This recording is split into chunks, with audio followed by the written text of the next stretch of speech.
ተጨነቅ እንዴ? ለምን ይጨነቃል? አለሚ መኖሯን ስላወቀች ትንሽ ስራ ታበዛብኛለች እንጂ አይከብደኝ። ምን ልታደርግ አስበህ ነው? ምን እንደማደርግ ሁሉ አሳይሻለሁ። ዘመን ሁሉ ላሳጣት ይችላል። እዚህ አጎት ብቻ አይደል እንዴ ያላት? አጎት ተብዮም ሆነ ሌሎቹ የትም አይሄዱ። ማነች? አማችሽ። አላወኳትም። ልጅ ሊያገባ ነው እንዴ?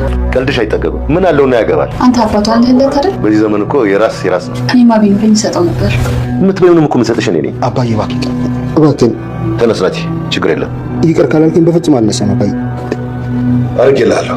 ተነስ ነኝ። ሰሚኛለሽ? ቤቱ የኔ ነው። መንቅሬ ላስወጣሽ እችላለሁ። እሺ ከቤቱ አስወጪኝ። እዚህ እስካለሁ ግን አንቺ አትምጪ። በረሃብ እንዳትሞቺ እኔ እኮ ነኝ ምግብ የምሰጥሽ። አትስጪኝ። ተርቤ ልሞት። በቃ አልፈልግም። ይህንን እንዳወቅ ካወቁ ግን እናትን ሊጎዳት ይችላል። እናቴን አይተሻታል? አዎ። ትሁት አንቺ ለእኔ ከሰማይ የወረድሽ መልአኬ ነሽ። ምን አደረግኩልህ ብለህ ነው? አንቺ ልዩ ሰው ነሽ። ህይወቴ ውስጥ እንዳንቺ ውለታ የዋለልኝ ሰው የለም። በቃ እኔ መሄድ አለብኝ። ለማንኛውም ከኔ ጋር ያለሽ ችግር ምን አይነት እንደሆነ አላውቅም፣ ግን እኔ እስከማውቀው ምንም አይነት ነገር የሚያነካካኝ ነገር የለም ካንቺ ጋር አለ። ምንድን ነው? ናቲ ነው ጉዳይሽ። ከሱ ጋር ከሆነ ከሱ ጋር መጨረስ ነው በቃ። እሱን እንዳሰብሽው አውቃለሁ። ልጅ አላገባም አይደል? አዎ አላገባም። አንቺ የልጄ ሚስት ብትሆኚ በጣም ደስ ይለኛል። ናፈቅሽኝ። ትቀጥላለህ? የእውነቴን ነው ትሁት፣ የማወራሽ ነገር አለ። ናቲ እናወራለን። ትሁቴ ምናልባት በዚህ ሰዓት ልክ ላይሆን ይችላል፣ ግን አፍቅረሻለሁ። እየቀለድክ መሆን አለበት፣ ግን አፍቅረሻለሁ። አስወጫትና ሚስጥራችንን ትበትነው ነው የምትይው? አይደለም ግን ምንም ነገር አላማረኝም። የእሷ ነገር ቀላል ነው። ልጅህን ለማማለል እየሞከረች በስራሽ ርጧ ነው የምታማልለው? ቆይ ግን ምንም አይመስልህም እንዴ? አዎ ምንም አይመስለኝም። እኔን አይንኩኝ እንጂ። እናቴ የት ነው ያለችው? ናቲ ይህን የምናገር ለእኔ በጣም አደጋለሁ። እና ላላውቅ ነው? እዚህ ቤት ናት እናቴ፣ እዚህ ቤት ናት። ትሁት ለናቲ እናቱ ያለችበትን ክፍል በግልጽ አሳየችው። ናቲም ግራ ተጋባ፣ ለማመንም ከበደው። ናቲ ለትሁት እዚህ ቤት ከመጣሁበትና ካየሁሽ ቅስፈት ጀምሮ ወድጄሻለሁ፣ አፈቅርሻለሁ በማለት ለትሁት ተናገረ። ትሁትም እየቀለድክ መሆን አለበት በማለት ግራ ተጋባች። አለሜ ለትሁት አቶ ገዛኸኝ ባዶ ክፍል ውስጥ ዘግቶ ለምን እንዳስቀመጣት ሚስጥሩን ተናገረች። ሰላም ጤና ይስጥልኝ ውድና የተከበራችሁ በመላው ዓለም ያለች ኢትዮጵያና ኤርትራውያን እግዚአብሔር ይመስገን ደህና ነኝ። ትሁት ድራማ ክፍል 88ን አብረን እናያለን። የባለፈው ክፍል ትሁት ለናቲ ደውላ ለጥብቅ ጉዳይ እፈልጋለሁ ቶሎ ና በማለት ቀጥራው የቀጠረችበት ቦታ ሲሄድ እናቱ በህይወት እንዳለች ስትነግረው ቤቲ ደግሞ ከቅርብ ርቀት እያየች በቀናት ድብን ብላ ነበረ ቪዲዮ ያለቀው። ቀጣዩን ክፍል አብረን እንይ። ቀጣዩ ክፍል ትሁት እውነታው ነው እናት በህይወት አለች ትላለች። ናቲ እናቴ ሞታለች፣ ከሞተች ቆይታለች፣ ምንድነው የምትይኝ ይል ነበር ናቲ። ናቲም እናቴ አለሜ በህይወት አለች ይል ነበር ለትሁት። አዎ በህይወት አለች በምትለው ሰዓት ሩጡ ወደ ቤት ለመሄድ ይፈልጋል። በፍጹም ሄድ የለብህም ላስረዳ ያለች ከስሩ ትሮጥ ነበር አብረው ነገሮች እንዳይበላሹ ግን አስረዳትል ነበረ ትሁት። እናቴ ናት እኮ ይል ነበረ ናቲ። እናትህን ማጣት ካልፈለግ እንደዚህ አይነት ስህተት አሰራም ትል ነበር ትሁት። ይህም አባቴ እኮ ነው ወላጅ አባቴ፣ እሷም እኮ ባለቤቱ ነበረች ነበር። እባክህ ተረዳኝ እያለች ትሁት ለማረጋጋት ስትሞክር እሱ አሁን ምንም አያመጣም አንገብጋቢው ጉዳይ የእናቴ ነው በማለት ናቲ ለመሄድ ሩጫውን ነግረ አውጪ ብሎ ለመሮጥ ሲሞክር ትሁትን በፍጹም የኔ ሞት ግን አሳሳቢ አይደለም አይደል በምትለው ሰዓት ናቲ ቆም ብሎ ያስብና ወደ ትሁት ይመለሳል። እኔ እንደዛ አላልኩም ግን እናቴ ይል ነበር። ትሁትም እናቴ ደህና ናት፣ አሁን የምትሄድ ከሆነ ግን እኔን ይገድለኛል አባት ትል ነበር ትሁት። ናቲም ትሁት ልሄድ ነው ብላ ተረብሻ ስለነበረ እሱ ከሄደ ሰውየው ይገለኛል እኔም ብላ ተጨንቃ ስለነበረ ትሁትን እቅፍ አድርጎ ካረጋጋት በኋላ አመሰግናለሁ ትሁት ይል ነበረ። ምን አደረግኩልህ እኔ በጣም ልዩ ሴት ነሽ ይል ነበረ ናቲ። ደግሞ ለዓለሜ ደህንነት ስትል እንደማታውቁን እሺ እኔ አሁን ወደ ቤት መግባት አለብኝ ትል ነበር ትሁት። መምከር ትችላለች እና ናቲን መከረችው። ትንሽ ቆይ ተረጋግተንና አባትህን ይቅርታ ጠይቅ። የትሁት ምክር አቶ ገዛኸኝምን አውሬ የሆነውን ሰውዬ መልካም አድርጎታል። ናቲ ሄዶ አባቱን ይቅርታ በሚጠይቅበት ሰዓት አባትየውም ልጄ ማለት ጀምሯል። ትሁትም ወደ ቤት በምትመለስበት ሰዓት አቶ ገዛኸኝ ነይ ቁጭ በይ ይላሉ። ለማን የተናገርሽ ይሉ ነበር። አልገባኝም እኔ ለማን ምንድን ነው ትል ነበር ትሁት። ቤቲም ከናቲ ጋር እንዳየቻት ትናገር ነበር። ናቲ ጋር ያየሽኝ አጋጣሚ ነው ትል ነበረ ትሁት። ቤቲም ናቲን ስለምትወደው እንግዲህ ትሁትን ከናቲ ጋር ፈጽሞ እንድታያት አትፈልግም። ያን ሁሉ ሰዓት የምታወሩት አጋጣሚ ነው ትል ነበረ። አባቱ ላይ እንደዛ መሆን እንደሌለበት እየነገርኩት ነበር ትል ነበረ ትሁት። ማን ስለሆንሽ ምን ስለሆንሽ ነው አንቺ እኛን ሳይሰማን ደግሞ አንቺን የሚሰማው ትል ነበረ ቤቲ። እኔ እኮ ሰማኝ አላልኩም ቤቲ ትል ነበር ትሁት። ይህማሁን መቀበጣጠሩን ትተሽ ወደ ስራ ሂጂ ስትላት ትሁት ወደ ስራዋ ስትሄድ አቶ ገዛኸኝ ተጋጭታችኋል እንደ ይል ነበር። ከማን ጋር ትል ነበረ ቤቲ። ከትሁት ጋር ነዋ። እኔ ከገረድ ጋር ምን አጣላኝ? ገረድ የሚለው ቃል በእውነቱ እኔ ራሴ በጣም የምጠላው ቃል ነው። ይቅርታ እጠይቃለሁ። ስለዚህ ቃል እንግዲህ እሷ የተጠቀመችው ስለሆነ ነው። እህቴ ናት እንዴት ነው የማይሽ ጓደኛ ነሽ ብላ ሚስጥር ሁላ ስትነግራት የነበረችው ቤቲ አሁን እንግዲህ ገና ለገና ናቲ ከቤቲ ጋር ከትሁት ጋር ተቀራረበ ብላ ትሁትን እንደ ጠላት አይታታለች። ምንድነው እሱ ይል ነበር አቶ ገዛኸኝ። ንቀቷ እያናደደኝ ነው ትል ነበረ ቤቲ። እኛም ባይሆን የሆነ ነገር እናደርጋለን ይል ነበረ ተጨነቅ እንዴ ትል ነበረ ቤቲ። ለምን ነው የምትጨነቀው? አለሜ መኖሯን ስላወቀች ነዋ። ታቅም ትንሽ ስራ ታበዛብኛለች እንጂ ምንም የሚከብደኝ ነገር የለም የሚል ነበር አቶ ገዛኸኝ። እንድታደርግ አስበህ ትል ነበረ ቤቲ። ምን እንደማድረግ አሳይሻለሁ፣ ዘር ማንዘሯን ሁሉ የማሳጣት ይል ነበር አቶ ገዛኸኝ። ቤቲም እዚህ ያላት አጎት ብቻ አይደለም አጎታም ሆነ ቤተሰቦች የትም አያመልጡም ይል ነበር አቶ ገዛኸኝ። ምንም ካላለች አርፋ ትኑር፣ ካልደረሰችባት አትድረሽባት ይል ነበር አቶ ገዛኸኝ። እንደዚህ ትለኛለህ? እኔ ሰውን እንደዚህ መድረስ እደርሳለሁ እንዴ? ሰው ነካለሁ እንዴ? ትል ነበረ ቤቲ። መስማት የምትፈልጊ ከሆነ ትሰሚያለሽ፣ ካልበለዚያ ምንም ማድረግ አልችልም ይል ነበር አቶ ገዛኸኝ ለቤቲ። አቶ ገዛኸኝ አለሜ ወዳለችበት ክፍል ሂዶ አሁን ልጅሽን አገኘው ብለሽ የልብ ልብ እንዳይሰማሽ አገኘሁት እንዴት ትል ነበር አለሜ። አንቺ እኮ አሁን በሱ ልብ ሞተሻል ይል ነበረ አቶ ገዛኸኝ። አለሜም ልሞታ ትል ነበረ። ልግደልሽ አለ አቶ ገዛኸኝ። ግደልኝ፣ እንኳን ልጄን አልጎዳብኝ እንጂ እኔ ከዚህ በኋላ ብሞት ምንም አይደል ትል ነበረ አለሜ። ገዛኸኝ ልጅ እኮ እኔን አይመስልም፣ በፍጹም እኔ ልጅ አይደለም ይል ነበረ። በዚህ መታ ታውቃለች እንዴ ይላል አቶ ገዛኸኝ ለአለሜ። በፍጹም እኔ ትሁት የምትባል አላውቅም ትል ነበር አለሜ። ትሁት ትላለች አለሜ። አማችሽ ነቻ እኳትም ልጅ ሊያገባልኝ ነው እንዴ ትል ነበር አለሜ። ምን አለውና ነው የሚያገባው ይል ነበር አቶ ገዛኸኝ። አንተ አባቱ አለለት አይደል? በዚህ ዘመን የራሴ ራስ ነው እንጂ ደግሞ አባቱ አለለት የሚባል ነገር የለም ይል ነበር አቶ ገዛኸኝ። ናቴም ትሁት እንደመከረችው ትንሽ ቆይታ መታ ይቅርታ ጠይቅ ስላለችው እሷ ከገባች በኋላ የተወሰነ ደቂቃ ቆይቶ ወደ ቤት በመግባት አባዬ ይቅርታ አድርግልኝ በማለት አባቱ እግር ላይ ይደፋል። አባትም በቃ ተነሳ ልጄ ይቅር ብያለሁ ይላሉ።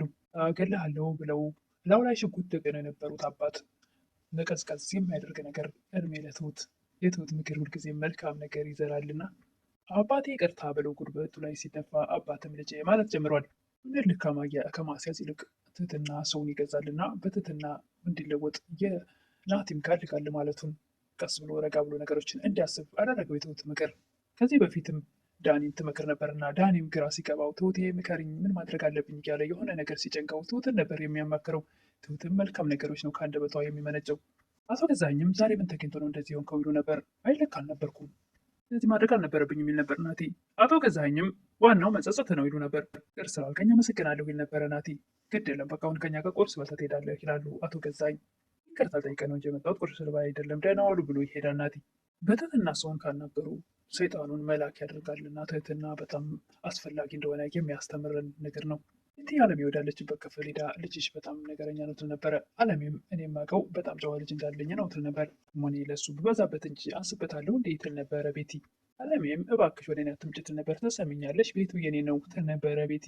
መንቅሬ ላስወጣሽ ትላለሁ ትል ነበረ ቤቲ። አለሜም እሺ ከቤቱ አስወጪኝ፣ ነገር ግን እዚህ እስካለሁ እኔ አንቺ አትምጪብኝ ትል ነበር አለሜ። በረሃብ እንዳትሞችን አይደለው እንዴ ምግብ የምሰጥሽ ትል ነበረ ቤቲ። አትስጪኝ ምግቡ ይቅርብኝ፣ እንደውም በረሃብ ልሞት ይሻለኛል ትል ነበረ አለሜ። ሞት ወደ እሱ ቆጣ። የሚያንዳንድ የሚገዛዙ ለቤት አስቤዛዎች ልትገዛ ስትፈልግ ወዴት ነው የምትሄጂው? አትሄጂም በፍጹም ትል ነበረ ቤቲ።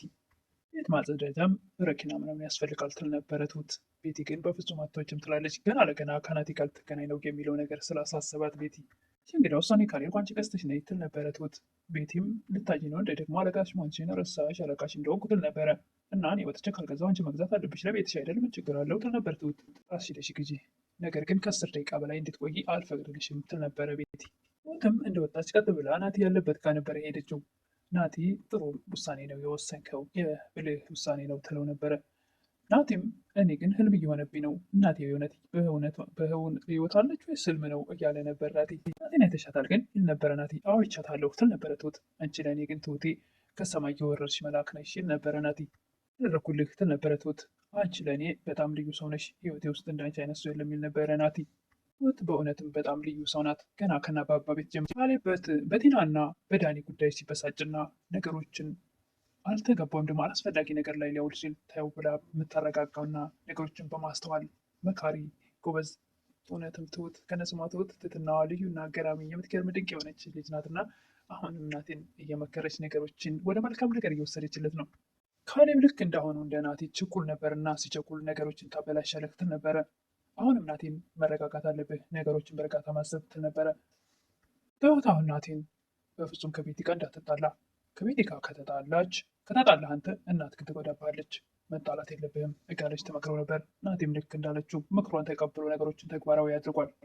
እናቴ ቆየት ነው ያለችው፣ የት ነው ያደረጓት እስኪ ንገረኝ ትሁት ይል ነበረ። እሱን ታውቋለህ ማወቅ አይቀርም ትል ነበረ። አንድ ጊዜ እናቴን ላገኛት እንጂ ግንባሩን ብዬ ነው የምደፋው ይል ነበረ ናቴ። ትሁትም ተረጋጋ፣ እንደዚህ መሆን እናትን ያስደስታታል ብለህ ታስባለህ? ይህም ከቤት ልትወጣ ስትል በሩን ቆልፋ ልትወጣ ከወደ ውጭ ትፈልጋለች። ዝጊው ምንም ለውጥ የለውም ለእኔ ትል ነበረ ትሁት።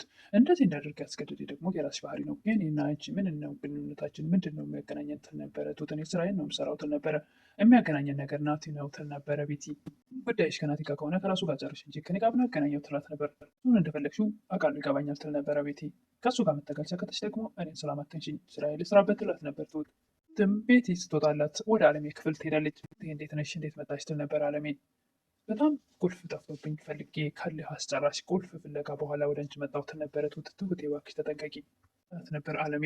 ምግብ በላሽ እንዴት ትላት ነበር ትሁት። ለእኔ መጨነቅሽን አቁሜ ትል ነበር አለሜ።